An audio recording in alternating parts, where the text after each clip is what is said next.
할렐루야. 네, 오늘도 주일 예배 가운데 오신 우리 세움교회 성도님들을 주님의 이름으로 환영하고 축복합니다. 코로나 사태가 금방 끝나지 않고 계속 지속되고 있는 어려운 상황이 있지만, 그럼에도 불구하고 우리 하나님께서 여전히 이 나라 민족과 온 열방을 다스리고 계신 줄 믿습니다. 온 열방의 주관자로 여전히 우리와 함께 하시는 줄 믿습니다. 그 하나님 앞에 우리가 온 마음을 다해서 함께 예배하는 그러한 시간들이 되기를 소망합니다. 함께 찬양하며 주님 앞에 나아가겠습니다.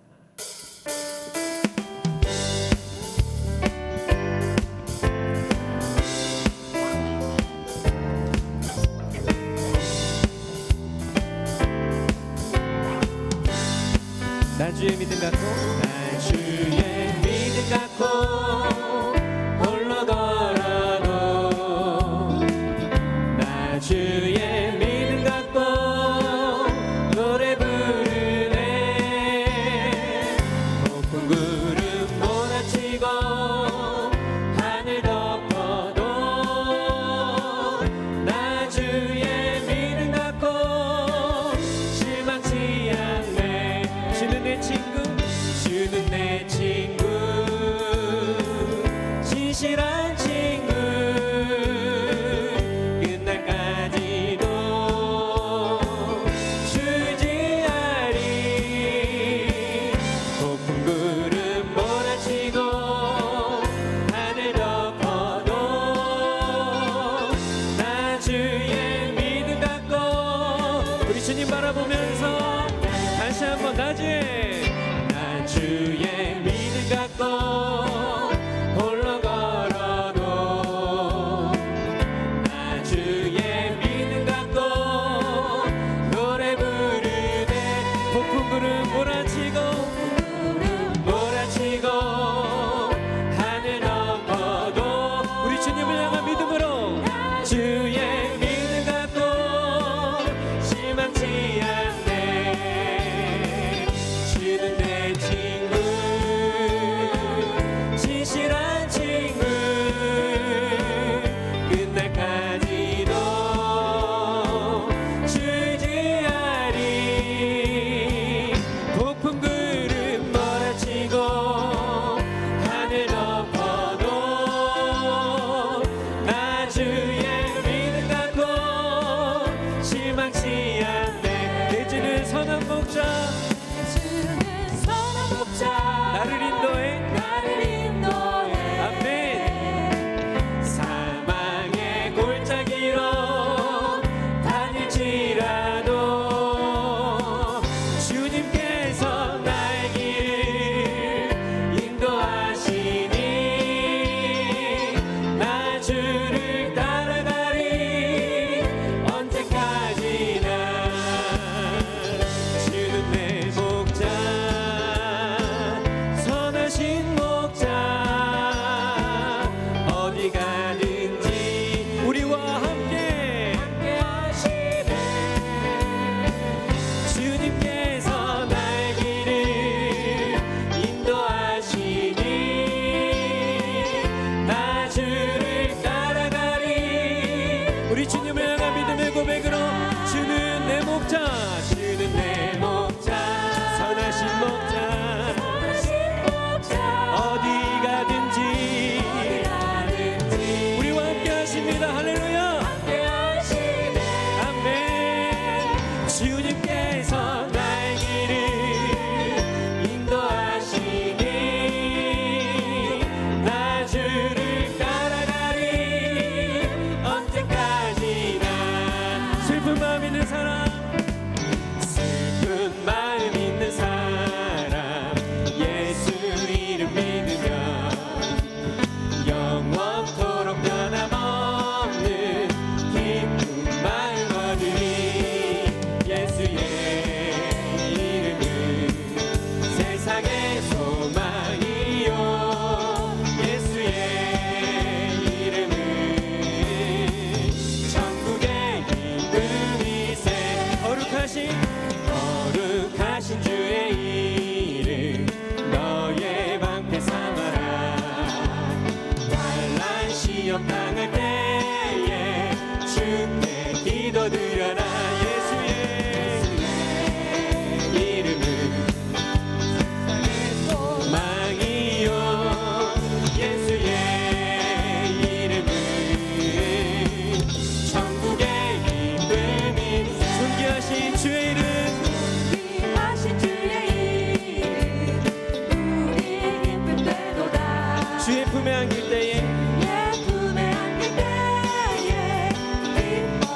우리 주님 앞에 예수의 이름은 세상의 소망이요 예수의 이름은 전국에 우리 소리 높여서 우리 갈 길 다간 후에 보좌 앞에 나가 왕의 왕께 경배하며 다시 한번 우리의 믿음을 드리며 우리 갈 길 다간 후에 보좌 앞에 나가 왕의 왕께 경배하며 멸류관을 드리리 예수의 이름은 세상의 소망이요 예수의 이름은 전국에 예수의 이름은 세상의 소망이요 예수의 이름은 우리 한 번 더 예수의 이름은 세상의 소망이요 아멘 예수의 이름은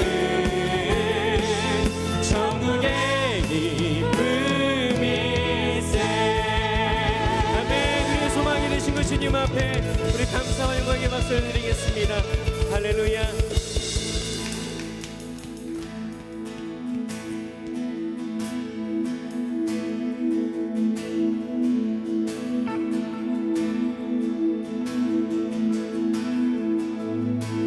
우리의 소망이 되신 주님을 찬양합니다.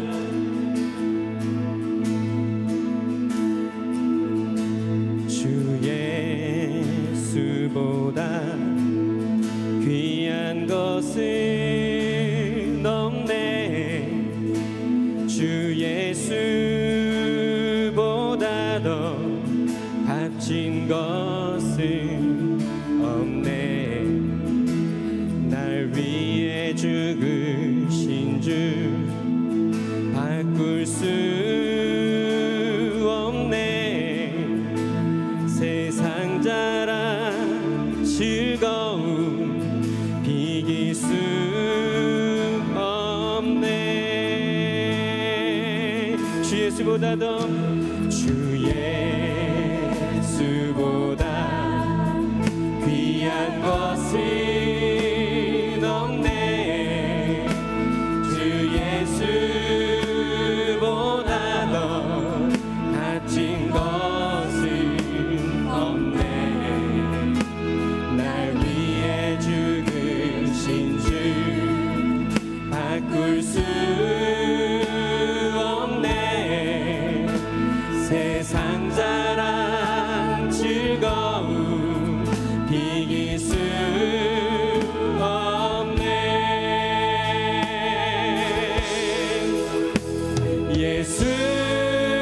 예수보다 더 귀한 것은 없네 세상에 무엇도 바꿀 수 없네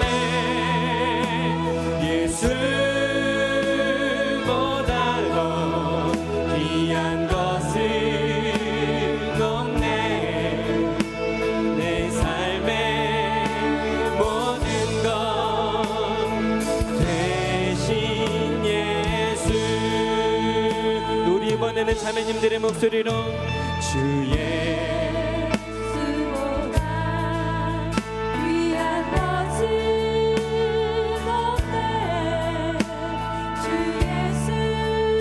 예수보다 더 값진 것은 없네 날 위해 죽으신 주 바꿀 수 없네 세상 자랑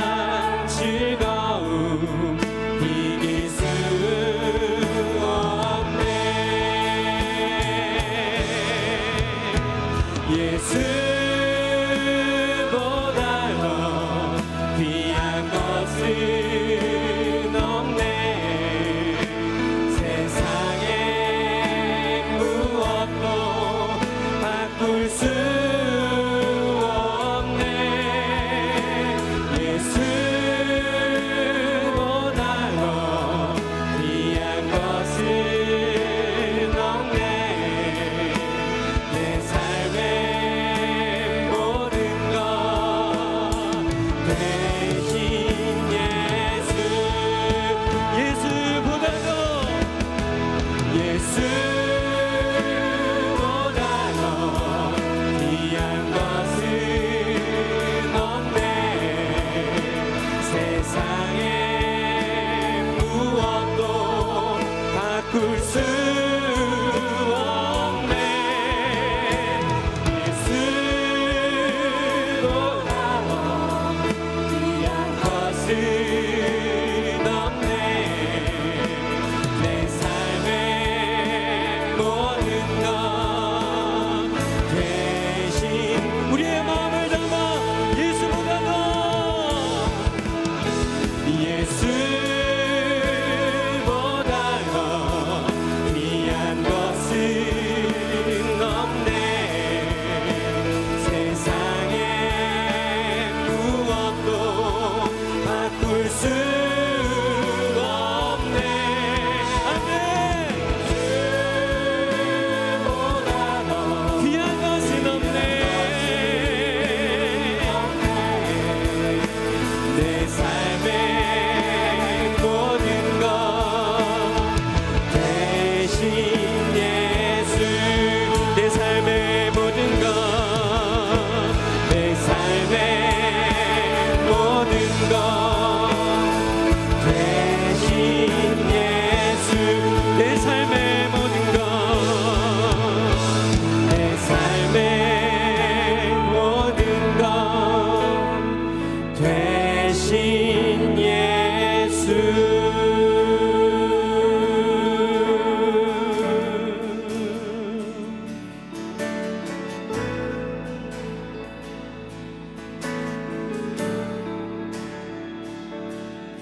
전능하신 나의 주 하나님은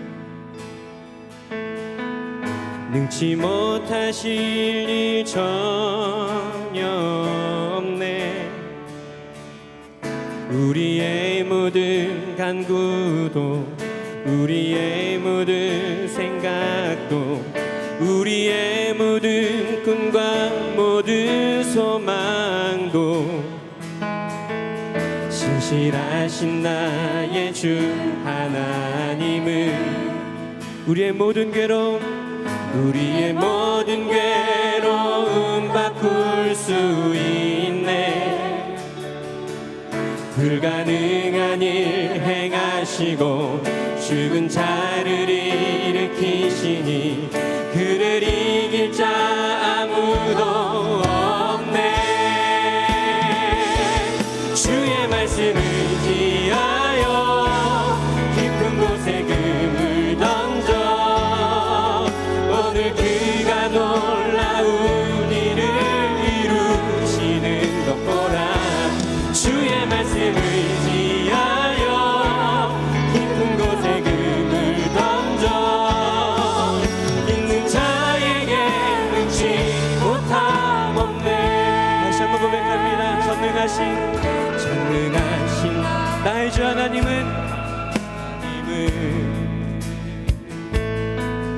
능치 못하실 일 전혀 없네. 우리의 모든 간구도 우리의 모든 간구도 우리의 모든 생각도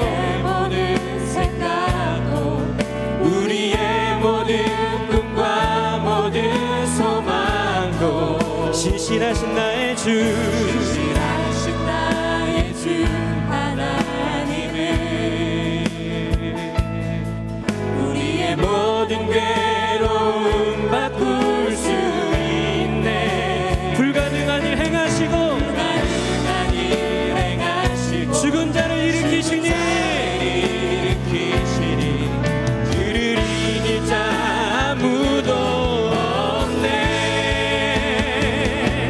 주의 말씀을 지하여 깊은 곳에 금을 던져 오늘 그가 놀라운 일을 이루시는 것 보라. 주의 말씀을 지하여 믿음으로 금을 던져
시간 우리 기도하십시다.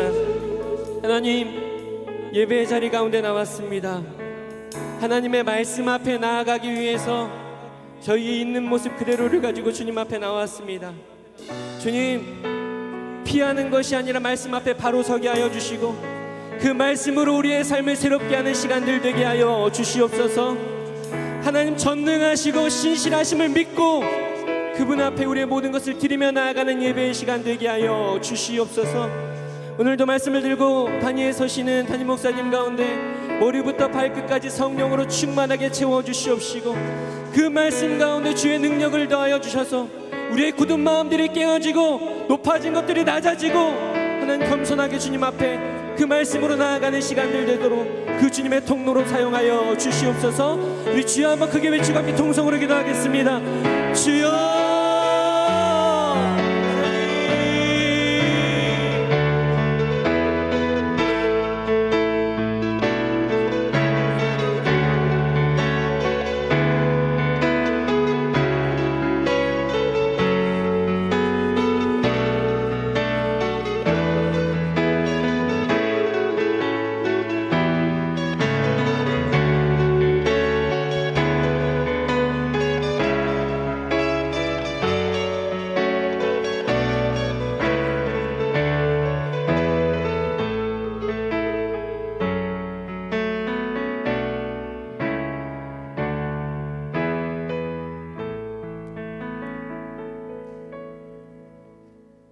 하나님, 이 시간 예배할 수 있게 하심에 감사합니다.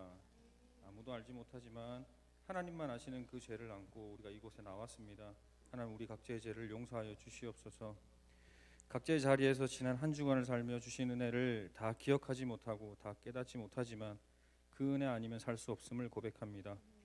나의 모든 것, 우리의 모든 것 되신 하나님만 찬양합니다. 이 시간 임재해 주셔서 하나님께 드리는 우리의 예배를 받아 주시옵소서. 때때로 하나님을 모르는 사람처럼 살아갈 때가 많습니다. 나의 만족과 유익을 위해 욕심내며 갈구하는 모든 것들이 있습니다. 하지만 그것들보다 더 귀한 것, 내 생에서 가장 귀한 것이 하나님이심을 이 시간, 이 예배의 시간에 우리 각자에게 임하여 주셔서 우리에게 가르쳐 주시옵소서. 우리의 지금 이 순간의 예배가 하나님께서 기뻐 받으시는 예배가 되기를 소원합니다. 말씀으로 우리를 가르쳐 주시고 우리의 드리는 찬양 가운데 놀라우신 하나님의 임재가 우리의 각자 가운데 임하기를 소망합니다. 나의 모든 것 되시는 하나님 사랑합니다. 예수님 이름으로 기도합니다. 아멘.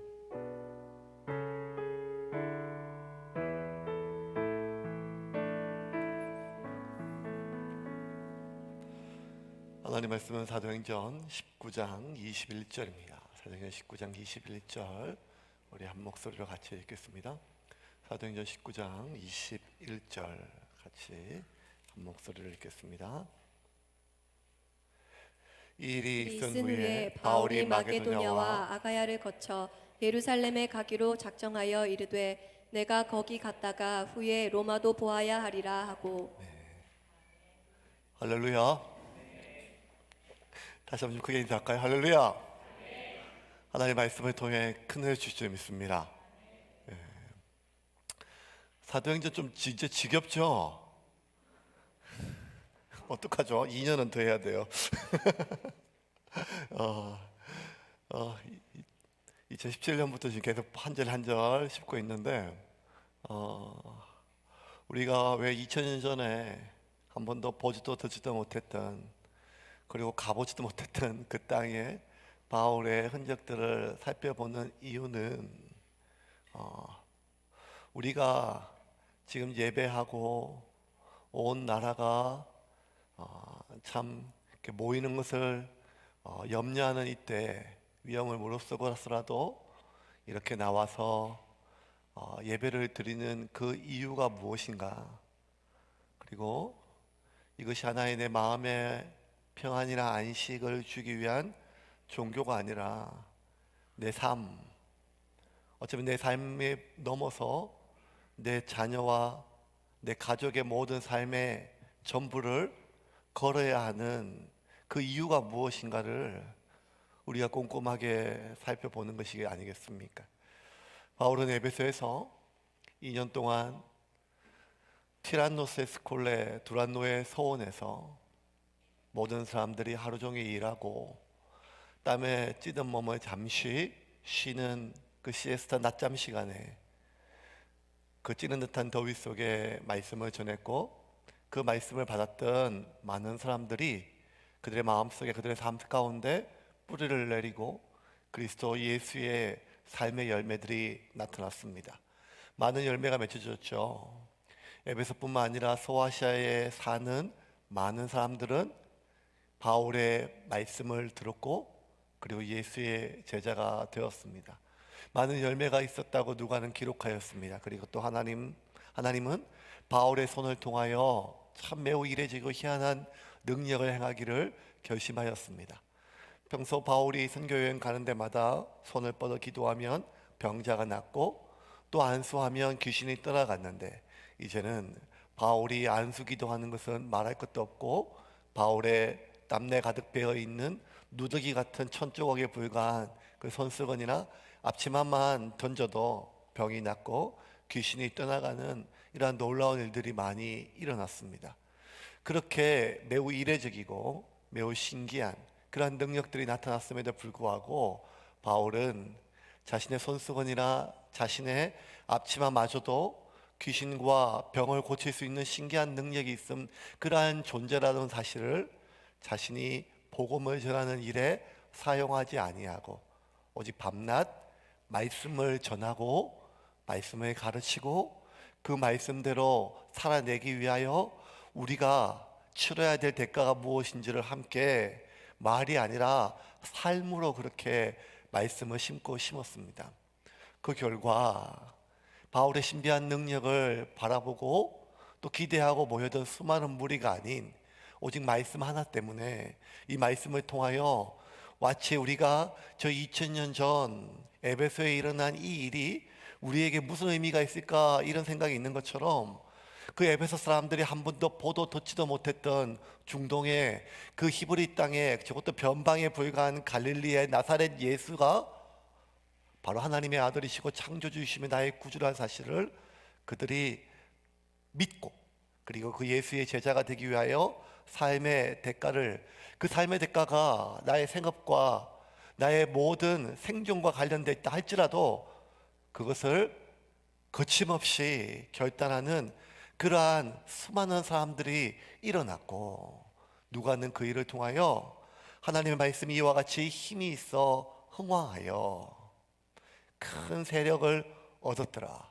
이 세력은 무슨 신비한 능력이냐, 마음의 평안을 위해서 몰려든 많은 무리가 아니라 오직 말씀대로 살기 위하여, 말씀대로 살아내기 위하여 그 무엇이라 할지라도 대가 지불하는 사람들이 일어났던 그 삶의 변화, 이것이 진정한 부흥이었습니다. 이렇게 큰 세력을 얻었습니다. 삶의 진정한 변화였죠. 헌신이었죠. 하지만 그럼에도 불구하고 하나 부정할 수 없었던 것은 무엇인가 하면 이제 에베소에서 바울을 박해할 사람은 없었습니다. 왜? 믿는 이들이 많이 일어났기 때문입니다.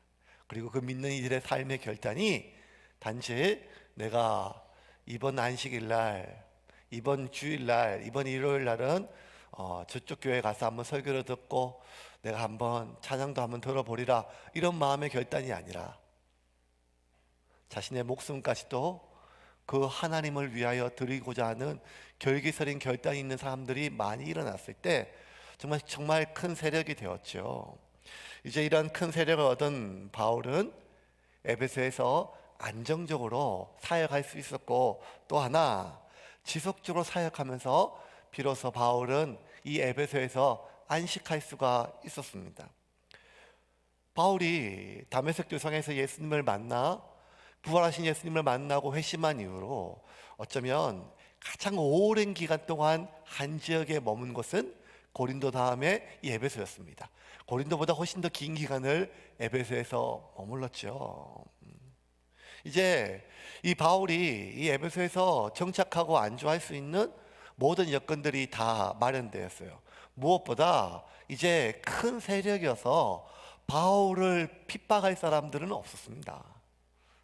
두 번째는 목회자로서, 사역자로서 자신의 정체성, 자신의 효능감을 충분히 느끼고 발휘할 수 있도록 바울은 이제 사역적으로 성공하였고 많은 열매를 거두었으며 그의 영향력은 에베소뿐만 아니라 터키 전역, 소아시아 전역에 지대한 영향력을 끼쳤습니다.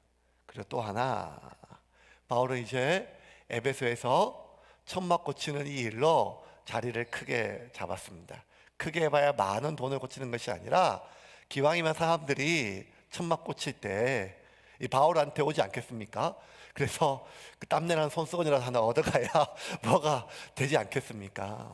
그 땀내나는 손수건 하나 던져도 귀신이 떠나가는데 바울이 한 땀 한 땀 고쳤던 그 천막을 가져가면 그 천막 안에서 잠을 자면 잠이 훨씬 더 잘 오지 않겠습니까? 그러니 바울은 이제 에베소에서 생계가 지속적으로 이어질 수 있도록 여러 가지가 다 안정을 얻었습니다. 우리 이런 것들이 안정적으로 공급되고 마련되면요, 어떤 생각이 드는가 하면 안주하고 싶은 생각이 들지요. 안주가 잘못된 것이 아닙니다. 어느 한 곳에 정착하여 내가 안주하는 것이 잘못일 리는 없죠. 그런데 대부분의 사람들은 이 안정된 상황을 얻으려고 하죠. 안정된 직장, 안정된 직업, 그리고 안정된 교회, 안정된 가정을 얻으려고 합니다. 그렇게 상황이 안정이 되잖아요. 그러면 안주하고 싶지요. 어제 우리 현민 형제가 드디어 안정적인 가정을 얻었습니다. 예. 현민 형제가 이제는 밤늦은 시간에 저한테 전화 와서 밥 먹자고 하지 않을 것 같습니다. 사랑스러운 아내와 맛있는 저녁을 만들어 먹겠지요. 이렇게 사람들은 안정적으로 무언가 상황이 맞추어지면 안주하고 싶죠. 그래서 연봉을 조금 더 받을 수 있다고 도무지 미래가 알 수 없고 불투명한 현재 안정적인 직장을 버리고 그 불투명한 직장으로 옮길 사람은 많지가 않습니다. 바울은 에베소에 안주하기에 충분한 모든 것이 마련되었습니다. 다 안정적이었습니다. 그런데 이 가장 안정적인 시기에 이제 안주해도 될 시기에 바울은 또 다른 비전들을 에베소에 있는 성도들에게 공개적으로 선포를 합니다. 그게 오늘 본문 21절입니다. 같이 읽겠습니다. 이 일이 있은 후에 바울이 마게도냐와 아가야를 거쳐 예루살렘에 가기로 작정하여 이르되 내가 거기 갔다가 후에 로마도 보아야 하리라 하고. 이 일이 있은 후에는 무슨 일인가 하면 큰 세력을 얻은 후에요. 큰 세력을 얻은 후에. 그러면 이제 안정제거든요. 그리고 또 하나는 뭔가 하면 바울이 에베소에서 있어야 될 가장 중요한 사역적 명분이 있었어요. 바울의 가장 중요한 사역은 에베소에서 말씀을 심는 사역이었고, 그 말씀을 들은 사람들은 각자 소아시아에 있는 바울이 1차, 2차 전도 여행을 통해서 세워놓았던 그 교회들에게 말씀을 전하는 사람이에요. 그러니 바울은 지속적으로 에베소에서 계속해서 말씀을 전하는 설교자와 사역자들을 길러내야 될, 이제는 바울이 교회를 개척하는 것보다 교회를 개척할 수 있는 사역자들을 길러내는 것이 어쩌면 땅끝까지 복음을 전하는 일에 더 효율적이었고, 그리고 바울은 그 어느 지역보다 에베소에서 그 모든 지역들이, 그 사역들이 지속 가능할 수 있도록 여건들이 마련되었어요. 그런데 바울은 또다시 내가 아가야와 마케도냐, 아가야 지방에 있는, 그리고 마케도냐에 있는 빌립보, 데살로니가에 뭐 이런 수많은 교회뿐만 아니라 이런 지역들 다 돌아본 후에 예루살렘을 다시 돌아가야겠다. 그리고 그 후에 내가 로마에 반드시 가야겠다. 이것들은요, 뭐 안정이나 안주하고는 거리가 먼 것이었죠. 새로운 도전이었습니다. 왜 바울은 자꾸만 안주를 포기하고 안정적인 것들을 포기하고 왜 자꾸 새로운, 그리고 무언가 자신의 모든 기반들을 흔드는 새로운 것들을 할까요? 자꾸 우리가 어떤 생각이 있는가 하면 뭐 바울이니까, 베드로니까, 뭐 예수님이니까 뭐 이런 생각이 있는데요. 여러분, 다 우리와 똑같은 성정을 가졌습니다. 심지어 예수님조차도 완전한 하나님이시지만 완전한 인간으로 태어난 것은 우리와 똑같은 성정을 가지고 태어났음을 보여주시기 위함이었거든요. 바울 역시 그런 생각이 왜 없겠어요? 저는 이 사도행전을 공부하면서 다시 바울 서신을 읽어보면 바울이 왜 그렇게 많은 교회들에 대해서, 특별히 돈 문제에 대해서 내가 너희들에게 한 푼이라도 바란 적 있었냐? 이런 것들을 계속해서 얘기를 하면 아마 두 가지 생각이 들어요. 계속 바울을 공격했던 어떤 무리들이 경제적인 문제로, 돈 문제로 바울을 공격했던 것들이 있고, 또 하나는 바울이 내가 이렇게 내 손으로 일하고 돌아다니는데 왜 이렇게 한 놈도 날 도와주는 놈이 없나? 뭐 이런 마음도 있었던 것 같아요. 다 똑같은 마음이 있는 것이 사람의 마음이라는 거지요. 바울 역시 그런 마음이 안 되겠습니까? 근데 왜 바울은 자꾸만 사역적으로 그리고 명분적으로 여러 가지 모든 것들이 이제는 안정적이었고 안주할 수 있음에도 불구하고 그 모든 것을 자꾸 포기하고 버린 듯한 인상을 주는 가장 큰 이유는 뭘까요? 그것은 바울에게는 그 안주가 안식이 되지를 못했기 때문입니다. 여러분, 이게 되게 중요합니다. 우리가 안주하려고 하는 가장 큰 이유 중에 하나는 그 안주하려고 하는 상황 속에 내가 이제는 좀 편안하게 몸과 마음을 안식할 수 있을까라는 생각이 있기 때문이거든요.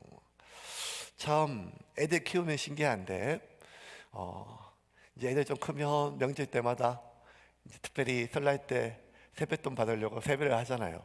근데 어느 순간 이 녀석들이 새해 복 많이 받으세요 이렇게 인사하다가 이제 뭐 저희 집안 같은 경우는 한 5, 6년 전만 해도 아이들이 가장 많은 돈을 받는 것이 천안의 큰형님이었거든요.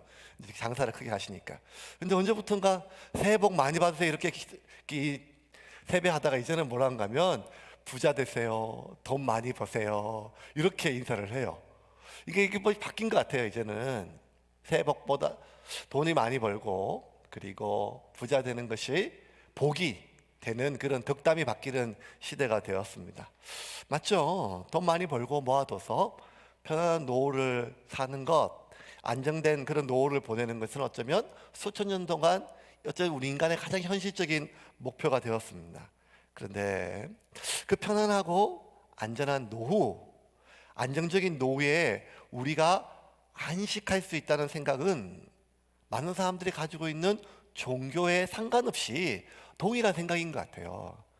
그러니까 지금 이 순간에도 양산 통도사에서 예불을 드리는 김보살이나 아니면 또 지금 이 순간 저 송정도에 어디 있는 모스크에 있는 그 이슬람 사원에서 기도하는 누군가도 다 오늘도 이제 구청 관계자가 왔는데 이제 오면 이제 저한테 인사하고 바로 가시거든요. 그래서 오늘 어디로 가세요 하니까 라마단 금식 기간이 끝나서 송정동에 있는 모스크로 300명이 모여서 가신대요. 네. 그러니까 그분들도 바쁘네요. 이렇게 각자 자신들이 믿는 그 신과 종교는 다르지만 대략 그들이 바라는 그들의 어떤 기도나 바람은 내가 좀 안정적으로 뭐든지 여건이 마련되어서 편안하고 안정적인 노후를 보내면 그때 내가 좀 안식할 수 있지 않을까 하는 것은 어쩌면 많은 사람들의 공통적인 생각 같습니다. 아니 반대로 가난하고 불안정한 그러한 상황 속에 보내는 노후는 안식은커녕 겨우 부참할 수 있다고 하는 생각이 더 크지요. 이게 어쩌면 제가 동의할 수 있으면 맞는 생각이죠. 그래서 우리나라의 청소년 자살률도 좋지만 빈곤 상태에 있는 노인 자살률도 굉장히 세계적으로 높거든요. 그래서 어쩌면 나라에서도 이런 비참한 노후를 좀 막아보려고 국민들을 위해서 뭐 국민연금이나 노령연금이나 이런 제도들을 지금 하나씩 마련하고 있는 것이 또 사실입니다. 어쩌면 이제 우리는 여러 가지 상황들 그 나이에 비해서 그 나이대에 맞게 우리에게 주어진 어느 나이가 되면 유치원에 가야 되고 어느 나이가 되면 학교에 가야 되며 학교에 가면 공부를 해야 되고 또 고등학교 축구를 졸업하면 대학을 가야 되고 안정적인 학교를 가고 나오면 안정적인 직장을 얻고 또 안정적인 가정을 얻고 뭐 이렇게. 그런데 여러분 신기한 건 뭔가 하면 그렇게 안정적인 학교 4년 안정적인 직장 뭐 길어봐야 20년 5년 30년 그런데 안정적인 노후는 어쩌면 60세부터 100세에 살면 40년 이상을 보내야 돼요. 그러면 어쩌면 많은 사람들이 가장 안정적으로 보내려고 하는 시간이 가장 길기 때문에 그 노후를 준비하는 마음이 어쩌면 가장 지혜롭고 또 타당한 생각이 맞죠. 바울도 마찬가지일 수 있습니다. 바울이 이제 에베소를 떠나려고 하는 바울의 나이가 대략 50대에 들어섰어요. 지금이야 뭐 50대가 한참이지만 당시에 성인 남성의 평균 수명이 50을 못 넘었어요. 그러니 당시 바울의 나이는 노년에 벌써 들어선 나이예요. 신체적 나이도 그렇고 의지적으로도 안식이 필요한 나이였습니다. 그리고 무엇보다 바울은 이 1차, 2차 전도여행, 3차 동원 중에서 많은 지역을 돌아다니면서 참 많이 맞았어요. 먹지 못하고 자지 못하고 변변찮은 잠자리에서 계속 수십 년을 보냈기 때문에 어쩌면 그의 몸과 마음이 지칠 대로 지치고 만신창이가 되었거든요. 그 어느 때보다 바울은 안식이 필요한 시기였습니다. 그런데 왜 바울은 이 안식이 필요한 이 시점에 또 다른 비전을 선포하면서 그 안식을 할 수 있는 모든 상황들을 포기하는가? 바울은 안식을 포기한 것이 아니라 진정한 자신의 안식을 선택한 것입니다. 바울에게 안식은 안주가 아니라 소명을 완수하는 것이 안식이었기 때문에 바울에게 안식은 안정된 상황이 아니라 자신에게 주어진 사명을 완수하는 것이 안식이었습니다. 바울이 이제 에베소를 떠날 때 에베소에 있는 많은 장로들이 바울의 손을 붙잡고 말려요. 여기서 말씀을 더 전해 주십시오. 왜 가려고 하십니까? 가면 또 많은 고난과 환난이 있는데, 아니 이제는 죽을 수도 있는데 그러지 말고 선생님 여기 남아서 우리에게 더 말씀을 가르쳐주고 더 많은 제자들을 길러서 그 제자들을 통하여 땅끝까지 복음을 전하는 이 사역을 우리 같이 만나려 합시다. 더 이상 그 환난의 도시에 가지 마십시오. 이렇게 눈물 흘리고 만류할 때 바울이 이렇게 이야기를 합니다. 사도행전 20장 22절 24절 한번 볼까요? 같이 읽겠습니다. 보라, 이제 나는 성령에 매여 예루살렘으로 가는데 거기서 무슨 일을 당할는지 알지 못하노라. 오직 성령이 각 성에서 내게 증언하여 결박과 환난이 나를 기다린다 하시나 내가 달려갈 길과 주 예수께 받은 사명 곧 하나님의 은혜의 복음을 증언하는 일을 마치려 하면은 나의 생명조차 조금도 귀한 것으로 여기지 아니하노라. 에베소 장로들 하는 말은 참 타당한 말이었어요. 그런데 바울이 그 에베소 장로들의 마음을 모른 것이 아니었어요. 그럼에도 불구하고 뭐라고 얘기한가 하면 나의 달려갈 길과 주 예수께 받은 사명 곧 하나님의 은혜의 복음을 전하는 일을 마치려 하는데 그 마치려 하는 곳에는 나의 생명도 조금도 귀한 것으로 여기지 아니하니라. 난 죽어도 좋다. 지금도 이 세상에 아무런 여한이 없다. 내가 지금 이 나이에 지금 내가 뭘 보겠느냐. 나 세상에 아무런 내가 바랄 것도 없다. 이런 것이 아니라 나의 진정한 안식은 주 예수께 받은 사명, 그 하나님의 은혜의 복음을 땅끝까지 전하는 것이고 그것을 마치려 한 동안에는 나는 쉴 수 없다는 것입니다.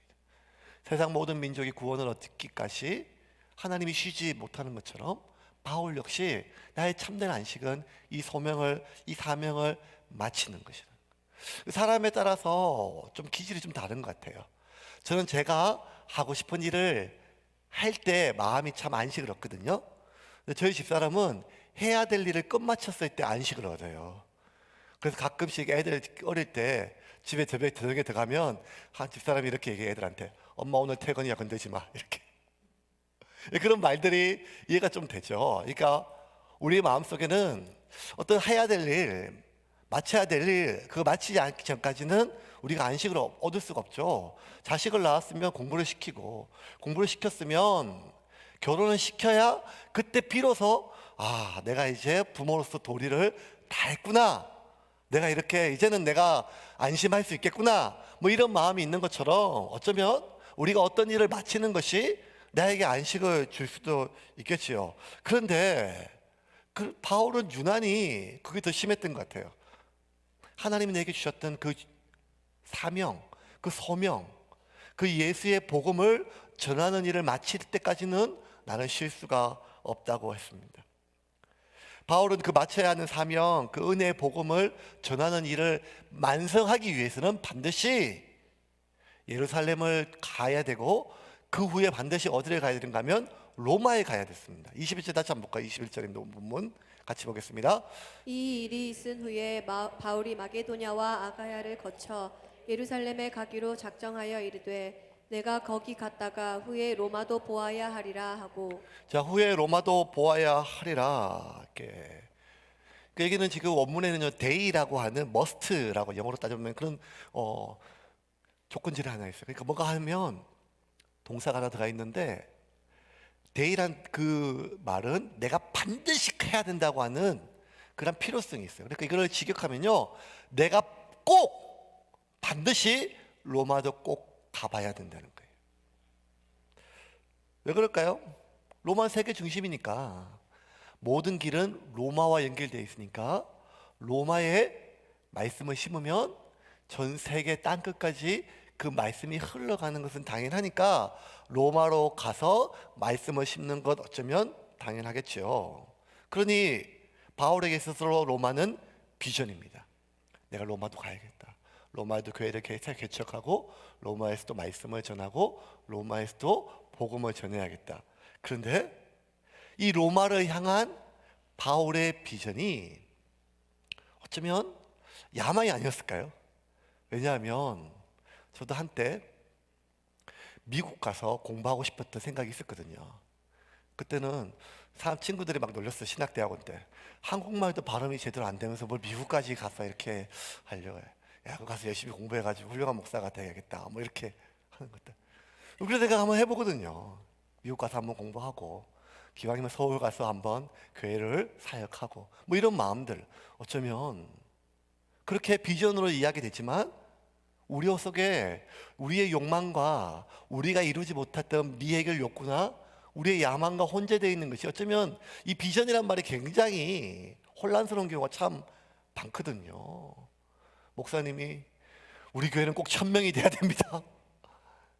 뭐 이런 수많은 것들 속에 비전 속에 1만 성도 뭐 몇천 선교사 파송 이런 숫자 속에 그것이 정말 복음을 전하고 말씀을 전하는 귀한 뜻도 있지만 또 하나 그 숫자에 달성하는 듯한 그 목표에 달성하는 그 자체에 대한 우리의 성취와 인정받고 싶어하는 욕망도 있는 것이 사실이거든요.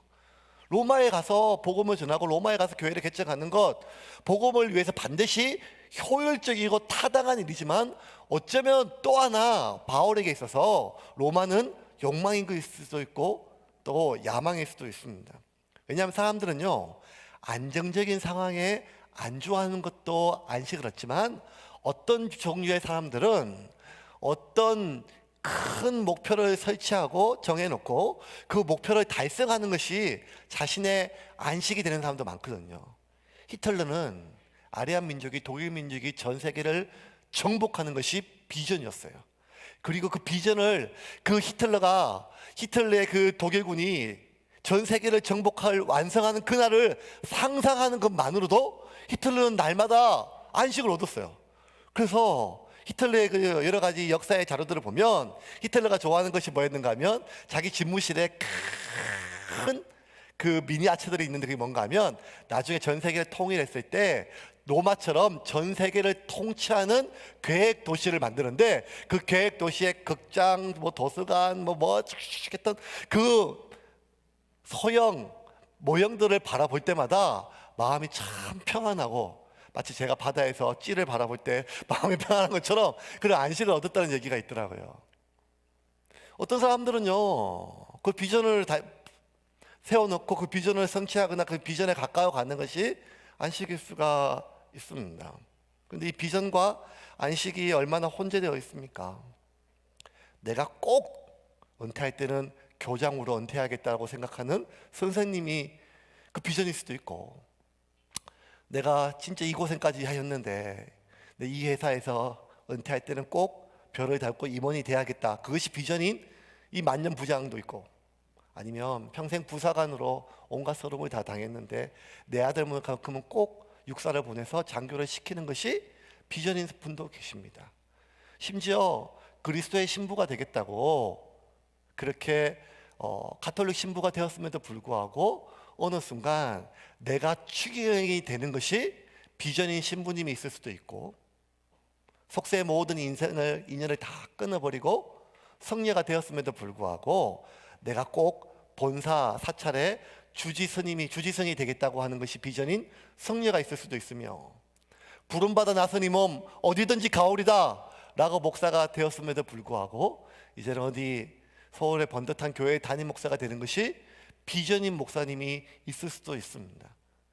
그들이 내세우는 많은, 그것이 교장이든 장교이든 임원이든 추기경이든 아니면 무엇이든지 간에 그 비전 속에 어쩌면 하나님 우리에게 주신 소명보다는 내 안에 내가 이루지 못했던 미해결 욕구와 어쩌면 수많은 나의 성취에 대한 욕구와 인정받고 싶은 욕구가 혼재되어 있는 것, 하나님은 우리 속에 그러한 것도 사용하셔서 이 모양이든 저 모양이든 전파되는 것이 복음이면 괜찮을 수도 있겠죠. 그런데 바울에게 로마는 그 누구보다 똑똑하고 고등교육을 받았던 바울에게 있어서 한 번은 로마에 가서 지식인들과 말씀을 겨뤄보고 그들에게 복음을 전하고 교회를 한번 세워보고자 하는 야망이었을까라고 했을 때, 하나님은 바울이 충분히 그럴 만한 성질을 가지고 있고 그럴 만한 기질이 있는 사람을 누구보다 아셨어요.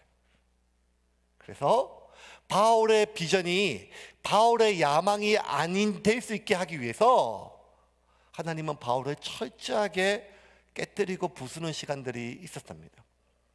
마치 하나님이 원하는 색을 바울에게 심기 위해서 바울이 가지고 있는 색깔을 다 빼는 탈색의 과정처럼요. 2000년 전에 많은 사람들은 로마에 가고 싶어 했어요. 당시에 땅끝이었던 스페인의 시골 동네에 사는 소년이나 아니면 저 중동의 한 목동의 청년도 내가 한 번은 로마에 가서 살고 싶은 생각이 있었고, 아니면 빌라도의 그 히브리 땅에 파견되어 왔던 빌라도 총독도 내가 은퇴는 로마에 가서 정치 관료로 은퇴하고 싶은 생각이 있으며, 에베소에서 파견된 백부장도 내가 언젠가는 로마의 정규군의 장교로 군생활을 마치고 싶은 생각이 있었습니다. 심지어 그 당시 전 세계에 흩어져 있는 수많은 디아스포라의 유대인들이 모여있는 회당에서조차도, 그 회당에서 말씀을 전하는 설교자조차도 내가 이 다소 지방에 있는 회당보다는 기왕이면 로마에 있는 회당에서 설교를 하고 싶은 생각이 다 있었습니다. 다는 아니었지만 그런 마음들이 있었죠. 왜냐하면 당시 로마는요, 뭘 상징했는가 하면 많은 사람들에게 있어서 비전이었고 성공이었고 욕망이었고 야망이었습니다. 근데 하나님은 어쩌면 바울 역시 그 로마에서 그가 아무리 겸손하고 순수한 의도를 가지고 시작했다 할지라도 그의 인생의 마지막이 야망으로 끝나지 않도록 하기 위해서 바울을 철저하게 준비시켰다는 거예요. 왜냐하면 우리가 수많은 성경은 아니라 지금 우리 주변만 봐더라도 얼마나 많은 사역자들이 참 겸손하고 초심에 맑고 깨끗한 심정으로 사역을 시작했지만 그의 마지막이 노역으로, 야망으로, 노예에 대한 불안으로 인하여 그들이 한평생 쌓아왔던 수많은 사역들을, 그 모든 명성들을 고사하고 그 사람의 인격조차 이분이 이런 분이었나라고 의심될 만큼 변질될 수 있음을 우리는 알고 하나님은 더 알았기에 철저하게 하나님은 바울의 색깔을 뺐지요. 다메섹 도상에서 바울이 예수님을 만났어요. 그 눈이 어두워졌죠. 그리고 아나니아 안수를 기도를 통해서 눈을 떴어요. 눈을 뜨자마자 바울이 했던 뭔가 하면 복음을 전하고 예수를 전하는 일이었어요. 바로 며칠 전까지만 해도 그 예수 믿는 사람, 예수를 입에 올리는 사람, 예수를 알고 있는 사람을 잡아다 고문하고 죽이는 일을 하기 위해서 이 담에서까지 왔던 사람이 바로 며칠 만에 사람들이 자기를 어떻게 생각할지는 안주에도 없고 그 예수가 참 하나님이 맞다면 내가 사람들에게 어떤 욕을 듣고 어떻게 맞아 죽는다 할지라도 이 예수를 전해야 된다고 하는 확실한 신념과 믿음과 대가 지불의 자세가 다 되어 있었어요. 그런데 그랬던 바울을 하나님은 고향 다수에 처박아 놓고 13년 동안 칩거하게 만들었어요. 그 당시 바울은 젊은 시기였어요. 혈기왕성한 시기였죠. 예루살렘에서 대제사장의 사인을 공문서를 가지고 저 이방 땅 시리아의 다메섹까지 올라가 가지고 예수 믿는 사람들을 잡아 죽일 정도의 엄청난 열정을 가지고 있는, 하나님을 향한 열정을 가지고 있는 사람이었거든요. 그 혈기왕성한 바울이, 그 젊은 바울이 고향에서 아무도 알아주지 않는 어떤 정체성도 없는 그러한 다소에서 13년을 칩거했다는 것은 이 젊은 바울에게는 말할 수 없는 깨어짐의 시간이었습니다. 그 시간 동안 바울의 신앙이나 인격이 더 고상해지거나 깊어지거나 성숙해지기보다는 그나마 있던 신념이나 그의 생각이 다 허물어지고 무너지는, 어쩌면 바울은 자기 자신이 참 실패자였고 어쩌면 이렇게 내 인생이 끝나는 것이 불안했던 그런 시기였습니다. 오히려 그나마 바울이 가지고 있었던 확신, 열정, 추진력, 결단력, 가장 바울의 바울다운 장점마저도 다 허물어지고 깨어지는 시간이었습니다. 왜 이토록 하나님은 13년 동안 바울을 그렇게 썩혀두셨을까요? 하나님은 하나님의 사람을 부르실 때 그 안에 하나님의 색깔을 입히기 위해서 반드시 그 사람의 색을 다 빼는 탈색의 시간을 갖습니다. 이 탈색의 시간이 너무 힘들어요. 너무 힘들어요. 내 색깔이 빠지는 것, 이 탈색의 시간을 당하는 사람은 그것이 너무너무 고통스럽습니다. 실패자처럼, 루저처럼 그동안 자신을 지탱하는 모든 자부심과 정체성이 다 깨지고 부서지고 짓물려지는 고통의 시간을 겪어요. 모세는 자신의 동족 이스라엘 백성을 구원하고자 하는 생각을 가졌고 시도했을 때 하나님은 살인자의 누명을 씌워서 미디안 광야로 쫓아보내는데 무려 40년 동안 깨트리고 짓뭉개 버리십니다. 하나님은 그 목동 다윗에게 사무엘을 통하여 왕으로 기름 부어놓고 무려 13년 동안 광야에 쫓기고 망명자 생활을 하며 심지어 이방원 앞에서 미친 사람 행세까지 하였습니다. 요셉은 하나님이 꿈을 통하여 하늘에 있는 해와 달과 12별들이 자신에게 절하는 그 놀라운 비전을 주셨음에도 불구하고 13년 동안 이방 땅에서 종으로 그리고 잿으로 썩어지고 깨어졌습니다. 40년 동안 미디안 광야에서 양똥을 줍던 모세에게 13년 동안 이방 땅 광야에서 생존하기 위하여 목숨을 구걸하던 다윗에게 13년 동안 그 이방 땅에서 종노릇하고 지하 감옥에서 그 종들의 시중을 들던 햇볕 하나 들지 않는 그 13년의 시간 동안 요셉에게 이 시간이 지나면 하나님이 나를 크게 쓰실 거야. 하나님이 나에 대한 계획이 있을 거야. 이 또한 지나가리라 하는 결단이 있었을까요? 요즘 취업 준비하는 젊은이들 보면 제가 애간장이 녹아요. 제가 부모가 아닌데도 같이 기도하다 보면 얼마나 어려운데. 제가 IMF 세대거든요. 근데 IMF보다 훨씬 더 어려운 게 코로나 세대. 그러면 그 마음속에 이 시간이 지나면 하나님 나 지금 연단하는 시간이야. 하나님 날 크게 쓰실 거야. 이렇게 생각할 수 있는 사람이 얼마나 있겠습니까?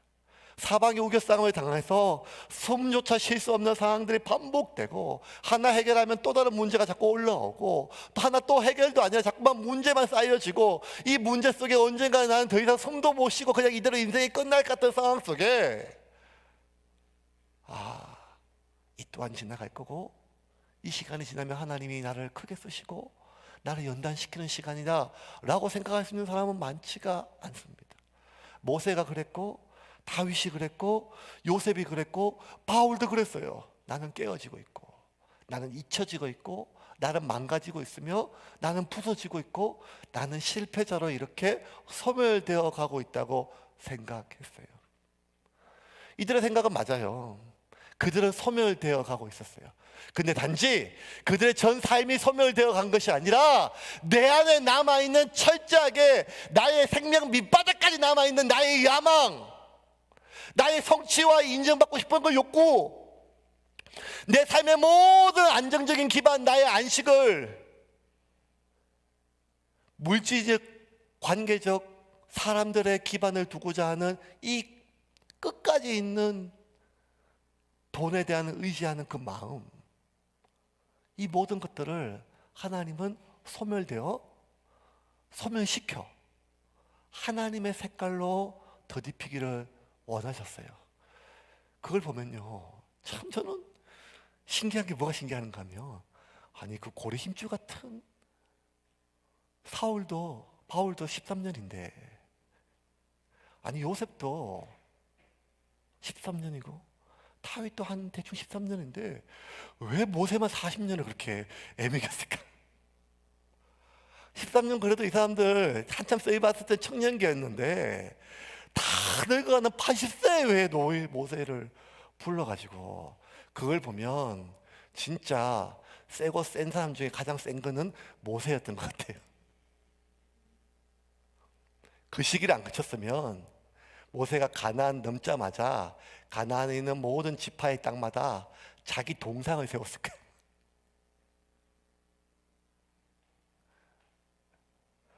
하나님은 깨어지는 시간들, 탈색의 시간을 겪었습니다. 그런데 이스라엘에서 가장 겸손한 사람으로 하나님이 인정했던 사울이 왕이 되었을 때는 사울은 이미 신앙과 인격이 성숙되고 완성되었어요. 단지 자신의 그 깊은 밑바닥에 자신도 모르고 아무도 몰랐던 그 인간의 야망과 욕망은 누구도 몰랐지만 그것을 깨트려지는 시간을 갖지 못했던 가장 이스라엘에서 겸손하고 가장 고상했던 사울 왕은 어느 순간 그 왕 자리에서 사람들의 칭찬과 인정과 성취에 대한 욕구를 이기지 못해 결단코 실수가 없으신 그 하나님이 사울을 왕 삼은 것을 후회하시고 하나님 스스로 왕자리에 끌어내리시는 그러한 비극이 발생한 것처럼, 어쩌면 우리는 내가 현재 내세운, 내가 가지고 있는 그것이 기도 가운데 있든 아니면 그것이 무엇이든지 간에 나의 꿈과 목표와 비전이 성취되고 그것이 성취되지 못할까 봐 두려워하기보다, 어쩌면 내가 목표 삼았던 그것을 이룬 뒤에 내 안에 남아있던 그 밑뿌리 속에, 그 깊은 밑바닥 속에 있는 나의 야망과 욕망과 그 밑바닥에 있는 죄악된 욕구들이 나의 비전을 욕망으로, 야망으로 변질시킬까, 그것을 두려워해야 하는 것이 마땅한 상태가 아니겠습니까? 바울에게는 어쩌면 그 13년의 시간, 다소에서 썩어지는 시간과 1차, 2차, 3차 전도여행 가운데 깨어지는 시간들이 없었다면, 그리고 나서 바울이 비전으로 삼았던 그 바울의 로마에 갔다면, 바울의 성격상, 바울의 기질상 로마에서도 많은 교회가 개척되고 많은 영향력을 얻었을 건데, 깨어짐의 시간을 갖지 못했던 바울에게 그 얻어진 세력들은 하나님의 부흥의 물결이 아니라 한 성공한 종교 사업가의 영향력에 불과했을 수도 있었습니다. 이제 말씀을 좀 정리하겠습니다. 바울에게 로마는 비전의 도시였습니다. 그리고 야망과 욕망으로 포장되어 있는 비전의 도시가 아니라 철저하게 자신의 소명과 사명을 완성할 안식의 도시였습니다. 왜? 바울에게 로마는 욕망의 자리가 아니라 죽을 자리였거든. 바울은 그토록 돌에 맞아서 매 맞고 3번 파선당하고 병에 걸리고 강도에게 칼에 찔리고 먹지 못하고 풍토병에 걸렸음에도 불구하고 안 죽었던 바울이 빌립보 감옥에 갇히고 예루살렘에도 잡혀서 수없이 많이 잡혔음에도 불구하고 안 죽었던 바울이 로마에서는 목이 잘리는 참수를 당해요. 바울에게 로마는 자신이 이만큼 이루었다고 하는 성취와 그 성취에 대해서 박수 쳐줄 수 있는 사람들의 그 환호가 있는 비전과 영광의 자리가 아니라 그 즐기고 즐긴, 모질고 모진 목숨이 끊어지는 죽을 자리였어요. 그러면 오늘 본문은 이렇게 해석하면 돼요. 나는 내 죽을 자리인 로마에 꼭 가봐야 하리라. 가봐야 하리라. 이제 모든 것이 완성된 이 시기에 내가 안식할 에베소에서 내 마지막 사역의 노후를 보내는 것이 아니라 이제 나는 로마에 가서 죽어야 하겠다는 거예요. 비전은 뭘까요? 어디에 가는 것, 무엇을 하는 것, 그것이 비전이 아닙니다. 어디에 있든 무엇을 하든 내가 생존자가 아니라 소명자로 살아가는 것이 비전입니다. 목사가 되는 것이 비전이 아니며 선교사가 되는 것이 비전이 아니고 선교지로 떠나는 것이 비전이 아니라 내가 서 있는 이곳이 바로 땅끝임을 알고 이 땅끝에서, 내가 서 있는 이 땅끝에서 나에게 심겨진 말씀대로 살아가기 위하여 그 대가 지불이 나의 생업이든 생존이든 지금까지 내가 아둥바둥했던 그 모든 나에 대한 평가를 할지라도 그 말씀을 위하여 포기하고 그 말씀대로 살아내는 것이 바로 하나님이 우리에게 주신 비전입니다. 그것을 깨닫지 못하면 우리는 선교지에 가서도 야망가로 죽을 수 있으며 목회를 평생 했음에도 불구하고 욕망자로 죽을 수 있으며 이스라엘에서 가장 겸손하고 숭고한 사울과 하나님의 왕으로 세웠으며 하나님이 최초로 세웠던 최초의 하나님의 나라 신정국가인 이스라엘의 초대 왕이 되었음에도 불구하고 하나님조차 내가 저놈 나은 것을 후회한다 할 정도로 비참한 인생을 살 수 있는 것이 우리의 밑바닥에 있는 야망과 욕망입니다. 그래서 내가 너를 위해서 얼마나 희생했는데, 내가 이 교회를 위해서 얼마나 희생했는데, 내가 이 사역을 위해서, 이 비전을 위해서 내 모든 것을 다 바쳤는데 이것이 중요한 것이 아니라 그것이 나의 야망인지 하나님이 내게 주신 소명인지를 날마다 내 스스로 확인하지 않고서는 우리 중에 누구도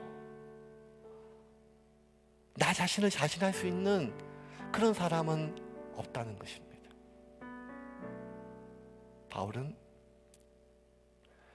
안정된 상황에 안주하는 것이 안식이 아니라 하나님이 내게 주신 소명을 완수하는 것이 안식이었습니다. 그렇게 따지면 바울이 마치 예수님처럼 마지막 십자가에서 다 이루었다 하는 그 순간, 마지막 목이 잘리는 그 순간에 안식했느냐? 아니요. 바울은 그 하나님의 사역을 이루는 것 자체에도 안식을 얻었지만 가장 중요한 것은 매 순간순간마다 바울이 안식을 삼은 것은 하나님 그분이었습니다. 하나님 그분이었습니다. 내가 지금 하나님 안에 있는가?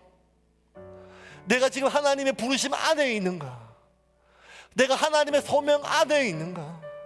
내가 지금 하나님의 섭리 안에 있는가? 바울은 날마다 몸이 피곤하고 찢어지고 부서져도 그 피곤한 몸을 이끌고 기도의 자리로, 말씀의 자리로 나왔다는 게 하나는 무엇인가 하면 내가 지금 하나님 안에 있는지를 확인받고 하나님 안에 있음을, 하나님이 내 안에 있음을 확인받는 순간 바울은 안식할 수가 있었습니다.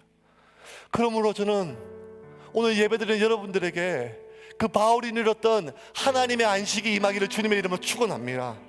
사박의 우겨쌈을 당하고 숨조차 쓸 수 없는 이 상황 속에 할지라도 그 상황이 아니라, 그 상황이 해결이 아니라, 그 꿈과 비전의 성취가 아니라 내가 지금 하나님 안에 있는지를 날마다 말씀으로 확인하고 그 하나님 안에서 살아가고 있는 나 자신이 하나님의 소명자로 살아가고 있음을 확신하고 주님이 주신 평안을 누리기를 주님의 이름으로 축원합니다. 여러분에게 로마는 어디입니까? 여러분에게 땅끝은 어디입니까?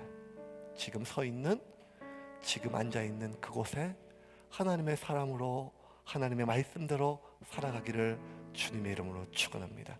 같이 한번 시작 기도하겠습니다. 하나님, 우리에게 안정에 안주하는 것이 아니라 하나님께 안식하게 하여 주시옵소서. 오직 그 무엇보다도 하나님만이 나의 유일한 안식이 되게 하여 주시고, 날마다 하나님 앞에 하나님 안에 안식하는 법을 배우게 하여 주시옵소서. 지금 같이 한번 기도하겠습니다.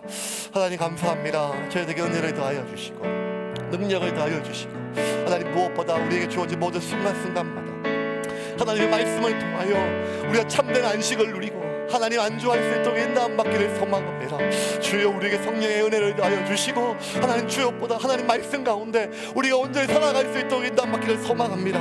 하나님, 저희들에게 역사하여 주시고 인도함 받기를 소망합니다. 주님, 저희들에게 기름 부어주시고 역사하여 주시고 주의 말씀을 통해 회복되기를 원하오니 성령님, 저희들에게 은혜와 능력으로 더하여 주시고 함께하여 주시기를 소망합니다. 주여, 저희들에게 은혜를 더하여 주시옵소서. 기름 부어 주옵소서. 은혜를 더하여 주시고 말씀 가운데 온전케 할 수 있도록 성령님 붙잡아 주시옵소서. 주님 도와 주옵소서. 예수님의 이름으로 기도합니다. 이 시간 내게 내 양육합 찬양하시며 준비하신 예언을 드리겠습니다.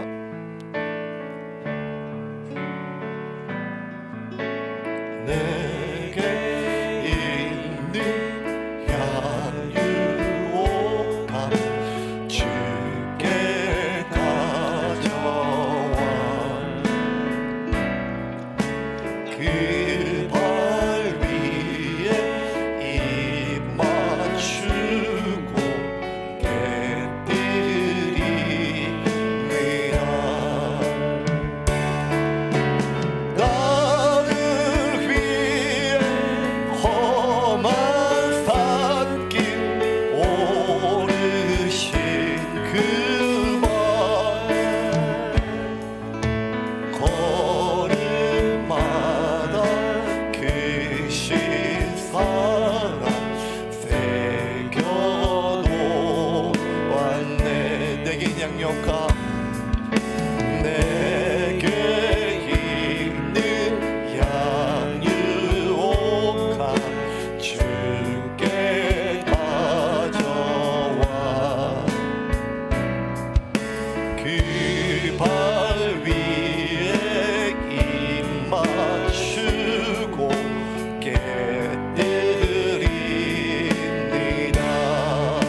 기도하겠습니다.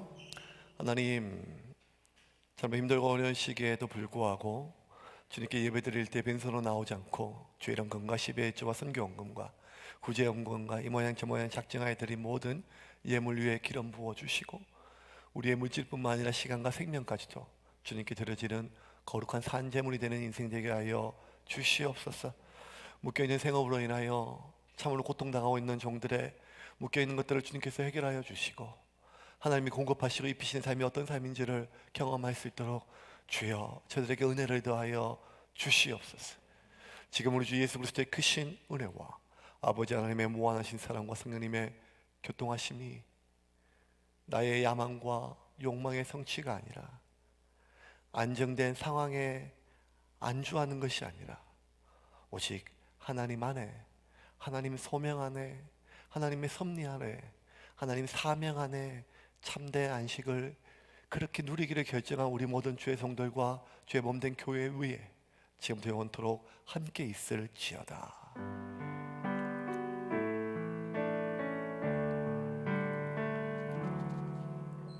우리 하나님께 영광의 박수 올리겠습니다.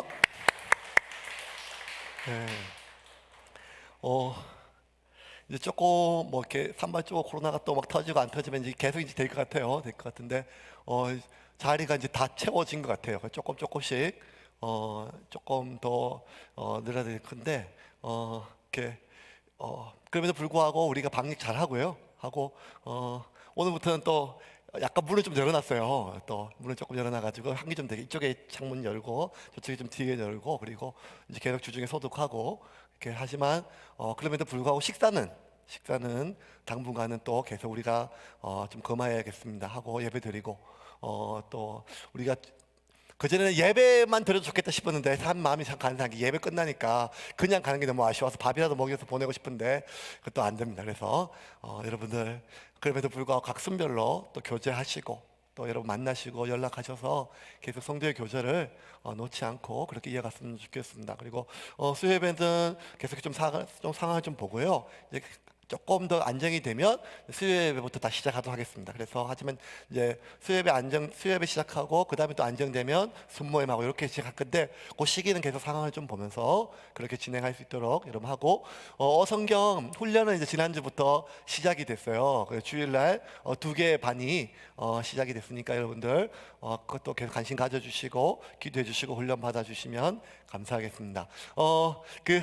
새가족 좀 소개를 해야 되는데 원래 새가족 소개 이렇게 안 하거든요. 새가족 소개했다가 교회 등록 취소할까봐. 그런데 어제 우리 결혼했고 오늘부터 우리 교회 식구가 됐으니까 우리 현민 형제하고 상미자매 잠깐 앞에 나올까요? 예. 인사할 때만 마스크 벗고. 저희 교회는 한복 입고 오면 소개합니다. 우리 이현민 형제 그다음 김상미 자매님 어제 결혼했고요. 이 코로나 전국에 결혼한 1호입니다. 그러니까 그리고 상미 자매님은 이제 대성교회에서 그렇게 이제 신앙생활 했다가 장님 대성교회에서 이제 오늘부터 우리 교회 식구가 되었어요. 우리 교회 식구니까 여러분들 상미 세댁 이렇게 부르지 말고 당미야 이렇게 부르셔서 여러분들 꼭 축복해 주시고 그렇게 했으면 좋겠습니다. 그리고 절대로 애는 언제 낳을 거야 뭐 이런 거 묻지 마시고 그냥 행복하게 잘 살 수 있도록 여러분들 그렇게 했으면 좋겠습니다. 차렷 경례.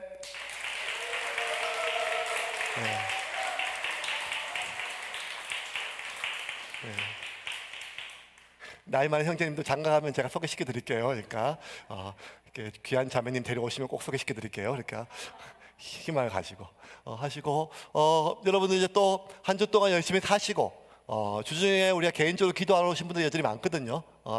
회원교회에서 장점이 언제든지 오면 기도할 수 있는 교회니까 밤이 늦도록 또 아침부터 해서 여러분들 개인적으로 이제는 더 기도가 필요한 시간이니까 교회에 기도를 쌓아주시면 감사하겠습니다. 수고하셨습니다.